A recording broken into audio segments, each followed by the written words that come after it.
Hello, sir. Hello. So it's been 20 years since Panchayati Raj Act has been implemented. How are you looking at it? Are you happy with its performance? Are you happy the way it has been functioning? I think probably the panchayats could function even better. There is a scope for improving, for making them more dynamic, for making them more effective. But I think in the last 20 years, they have made a lot of strides have been taken. Results, have been visible in many states. But as you are aware, this is a concurrent list subject. Every state has its own Panchayat Raj Act. So as far as we are concerned, from the center, we issue guidelines, we issue directives from here.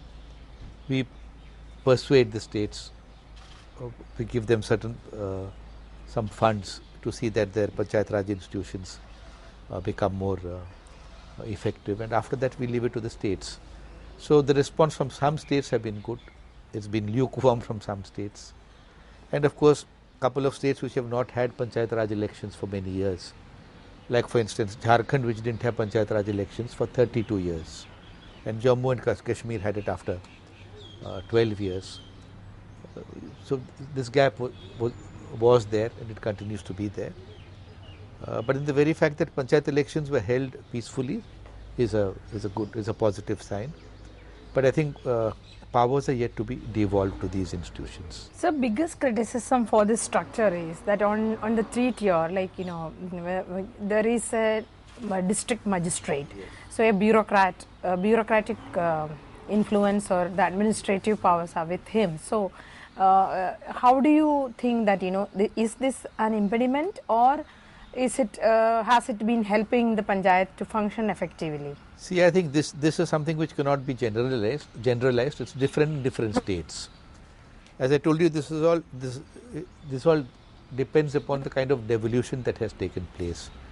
States are required to devolve the 3 Fs as the funds, functions and functionaries. So where the funds and functions have been devolved to the state government, the role that the magistrate has to play is only a supervisory role. Panchayats do have the authority, and they have the freedom to take what decisions they like, and panchayats which have done well have also gained from that this kind of a practice. So when you are decentralizing power, when you want to the democracy at the grassroots, there has to be some financial powers also. So but the panchayats don't have any revenue raising powers. So how do you see that issue? Do you think that it is an issue that the government has to deal with, or the government has to take some measures to face that challenge? See, as you've rightly put it, funds are very, very important. It's necessary for them to have some kind of a role to play, because without funds there's no development, and they're taking decisions would be meaningless if they don't have the funds to implement them. This is why I said that, you see, one of the requirements of the states have been to devolve certain funds. There are 29 subjects which have been listed in the 11th schedule of the Constitution, and out of these some states have they've devolved as many as 11 subjects.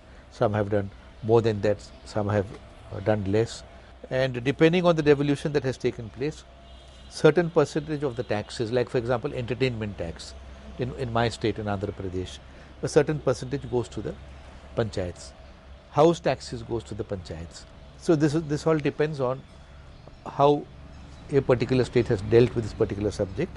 But I think it is essential that panchayats have funds at their disposal to carry on developmental work. So one of the major achievement of Panchayati Raj Act has been the way the women, the women voters and the women were brought into the system, and the democracy was felt among the women folk also. So, but sir, this is not unlike many other laws which help women. This was something that was given to women very unexpectedly. It was not a processed one. It was not something after an agitation or something. So it was like the women were not so prepared. So what did you actually, that to build that capacity among women, what has this act or the law has done, or the government has done to, make them more effective? You see, capacity building is a continuous effort actually. and we from the central government, we give assistance to all the states. The National Institute of Rural Development is there in Hyderabad.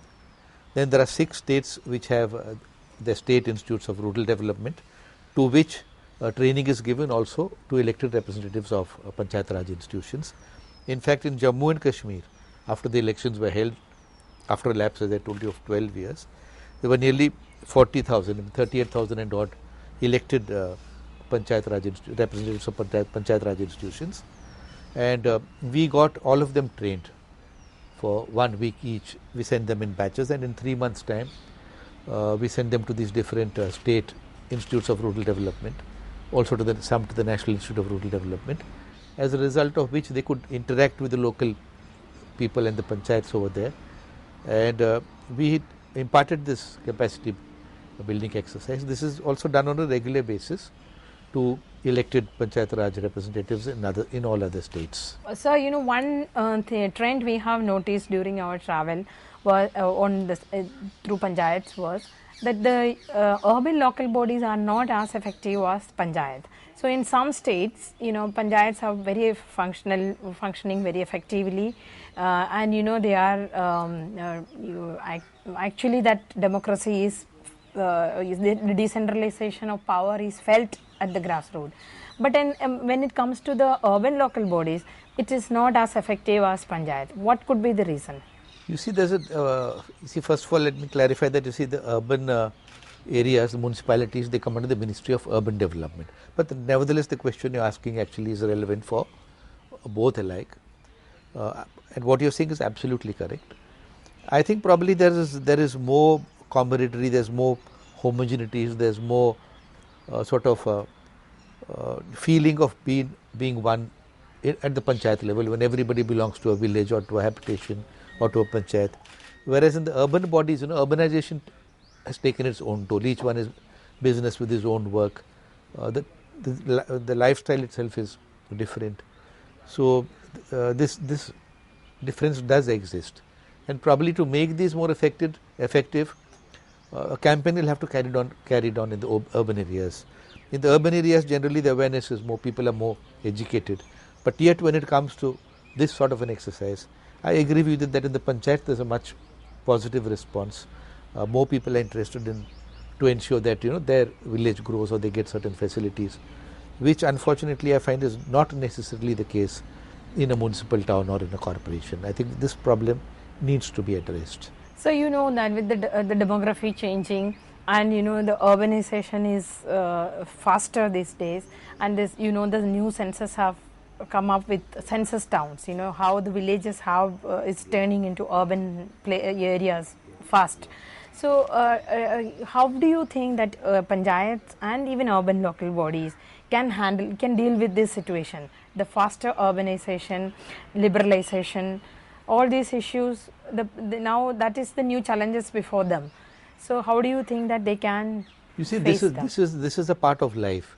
These are changes which actually come, and automatically, you see, these changes are absorbed by the society, by the institutions, by the panchayats or the urban bodies.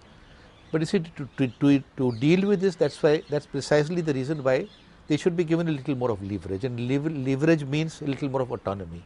Autonomy means funds, functions, executive powers. I know they don't have any legislative powers. Legislative powers lie with the legislative bodies. But as far as the other powers are concerned, powers of, I think they need a little more space. So, you know, like in the beginning I said it's been 20 years. What do you think is the major achievement of this PRI Act? You see, the major achievement of the PRI Act is, you see, now Panchayat Raj institutions have come to be recognized in constitutional terms. That's a part of the statute. Secondly, you see, apart from just the Panchayat Raj institutions, what I would lay stress on are the Gram Sabhas. Because you see, the Gram Sabha is actually the entire body of the village. Any voter can become a member of the Gram Sabha. Now, Panchayat elections may or may not be held, like in Jharkhand, for whatever the reasons may have been, Jammu and Kashmir because of the law and order problem or whatever the case may be, they didn't hold elections, so there were no panchayats for many years. But Gram Sabha is a continuous body, and Gram Sabhas will never cease to exist until that habitation of the village itself disappears. And when you have a Gram Sabha meeting, I have noticed it, I can tell you from my personal experience, that when they meet over there today, because of elections with the local bodies, there may be 2 groups or more in a village. But when a particular issue is discussed in the Gram Sabha, generally the ultimate decision that they take is for the good of the village. So irrespective of party differences, normally something positive has always emerged. Thank you, sir. Thank you for joining us.